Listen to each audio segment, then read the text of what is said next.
तो गाइज़ ये है दूसरी कहानी पंचतंत्र सीरीज़ की। तो गाइज़ ये दूसरी कहानी है हमारे पंचतंत्र सीरीज़ की और इसमें हम बगुले और केकड़े की कहानी सुनेंगे इस बार। इस कहानी का सार यही है जो मैं पहले ही बता देना चाहता हूँ कि कैसे दुनिया में भोले लोगों के भोलेपन का फ़ायदा उठाया जाता है। तो शुरू करते हैं इस कहानी को। एक वन प्रदेश में एक बहुत बड़ा तालाब था। हर प्रकार के जीवों के लिए उसमें भोजन सामग्री होने के कारण वहाँ नाना प्रकार के जीव, पक्षी, मछलियाँ, कछुए और केकड़े आदिवास करते थे।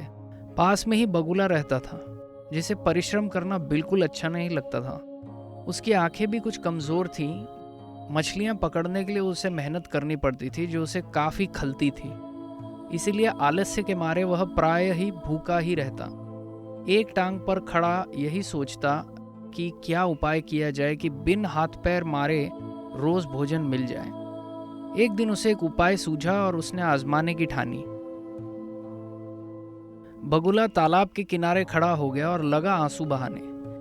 एक केकड़े ने उसे आंसू बहाते देखा और उसने पूछा, मामा क्या बात है? भोजन के लिए मछलियों का शिकार करने के बजाय आप खड़े आंसू बहा रहे हैं।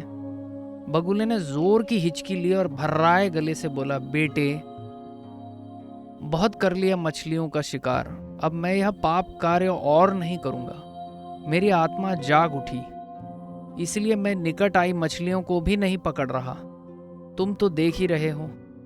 केकड़ा बोला, मामा, शिकार नहीं करोगे, कुछ खाओगे नहीं तो मर ही जाओगे। बगुले ने जोर की हिचकी ली। ऐसे जीवन का नष्ट होना ही अच्छा है बेटे, वैसे भी हम सबको एक दिन मरना ही है। मुझे ज्ञात हुआ है कि शीघ्र ही यहाँ 12 वर्ष का लंबा सूखा पड़ेगा। बगुले ने केकड़े को बताया कि यह बात उसे एक त्रिकालदर्शी महात्मा ने बताई है जिसकी भविष्यवाणी कभी गलत नहीं होती। केकड़े ने जाकर सबको बताया कि कैसे बगुले ने बलिदान व भक्ति का मार्ग अपना लिया है और सूखा पड़ने वाला है। उस तालाब के सारे जीव, मछलियाँ, कछुए, केकड़े, बत्तख व सारस आदि दौड़े दौड़े बगुले के पास आए और बोले, भगत मामा, अब तुम ही हमें कोई रास्ता सुझाओ, अपनी अकल लड़ाओ, तुम तो महाज्ञानी बन ही गए हो।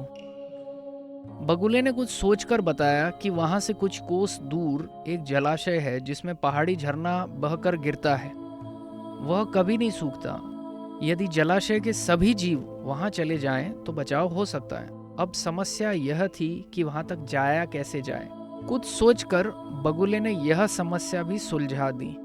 उसने कहा, मैं तुम्हें एक एक कर अपनी पीठ पर बिठाकर वहां तक पहुंचाऊंगा, क्योंकि अब मेरा सारा जीवन दूसरों की सेवा करने में गुजरेगा। सभी जीवों ने गदगद होकर बगुले भगत जी की जय के नारे लगाए। अब बगुले भगत की चारों उंगलियां घी में। वह रोज एक जीव को अपनी पीठ पर बिठाकर ले जाता, कुछ दूर ले जाकर एक चट्टान के पास जाकर उसे पटक कर मार डालता और खा जाता। कभी मूड हुआ तो भगत जी 2 फेरे लगा लेते। इस प्रक्रिया से जानवरों की संख्या तेजी से घटने लगी। चट्टान के पास मरे जीवों की हड्डियों का ढेर बढ़ने लगा और भगत जी की सेहत बनने लगी। खा खा कर वह खूब मोटे हो गए। मुख पर लाली आई और पंख चर्बी के तेज से चमकने लगा। उन्हें देखकर जीव कहते, देखो, दूसरों की सेवा का फल और पुण्य भगत जी के शरीर को लग रहा है। बगुला भगत मन ही मन खूब हंसता। वह सोचता कि देखो, दुनिया में कैसे मूर्ख जीव भरे पड़े हैं जो सबका विश्वास कर लेते हैं। ऐसे मूर्खों की दुनिया में थोड़ा चालाकी से काम लिया जाए तो मजे ही मजे। बिना हाथ पैर हिलाए खूब दावत उड़ाई जा सकती है और संसार से मूर्ख प्राणी कम करने का मौका मिलता है। बैठे बिठाए पेट भरने का जुगाड़। बहुत दिन यही क्रम चलता रहा। एक दिन केकड़े ने बगुले से कहा, मामा, तुम इतने सारे जानवर यहाँ से वहाँ पहुँचा दिए, लेकिन अब तक मेरी बारी नहीं आई।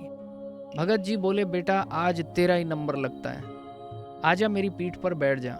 केकड़ा खुश होकर बगुले की पीठ पर बैठ गया।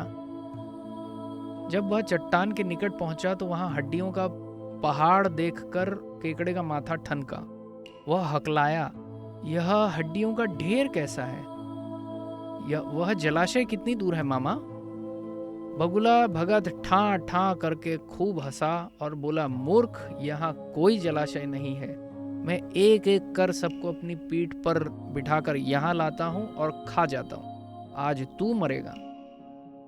केकड़ा सारी बात समझ गया। वह सिहर उठा, परंतु उसने हिम्मत नहीं हारी और तुरंत अपने जंबूर जैसे पंजों को आगे बढ़ाकर उसने दुष्ट बगुले की गर्दन दबा दी और तब तक दबाए रखी जब तक उसके प्राण न निकल गए। फिर केकड़े ने बगुले भगत का कटा सर लेकर तालाब पर लौटा और सारे जीवों को सच्चाई बताई कि कैसे दुष्ट बगुला उन्हें धोखा देकर उनका शिकार कर रहा है। इस कहानी से हमें क्या सीख मिलती है? इस कहानी से बहुत दार्शनिक लेकिन बहुत ही प्रैक्टिकल सिखलाई हमें मिलती है कि एक तो है कि आप लोगों पर आंख मूंद कर भरोसा नहीं कर सकते। आपको हमेशा जो भी सामने वाला कुछ भी आपसे कह रहा हो, वो आपको हमेशा उसकी कही गई बातों को बार बार चेक करना ज़रूरी हो जाता है या बार बार उसे ढूंढना ज़रूरी हो जाता है कि ये सही बात है या नहीं है। एक दूसरी बात, लोग आपको लुभाने के लिए बहुत सारी बातें बोलेंगे, तो आपको देखना है कि आपको आपके लिए क्या सही है और उसके लिए आपको जानना ज़रूरी है। और जानने के लिए सवालों की आवश्यकता है। सवालों से आपको उत्तर मिलते हैं और यही दर्शन शास्त्र की मूल है। आगे भी और ऐसी कहानियाँ आएंगी जिसमें एक थीम बार बार रिपीट होता है कि हम संसार में दूसरों पर भरोसा नहीं कर सकते हैं, आंख मूंद कर भरोसा नहीं कर सकते हैं। आप किसे क्या जिम्मेदारी दे रहे हैं उसके पहले आपको जानना ज़रूरी है कि सामने वाला कैसा है, ये जानना ज़रूरी है। वो क्या कर सकता है, वो क्या सोच सकता है, वो क्या बोल सकता है, ये चीज़ें आपको पहले जानना ज़रूरी है, इसके पहले कि आप उनके हाथ में कोई जिम्मेदारी दें।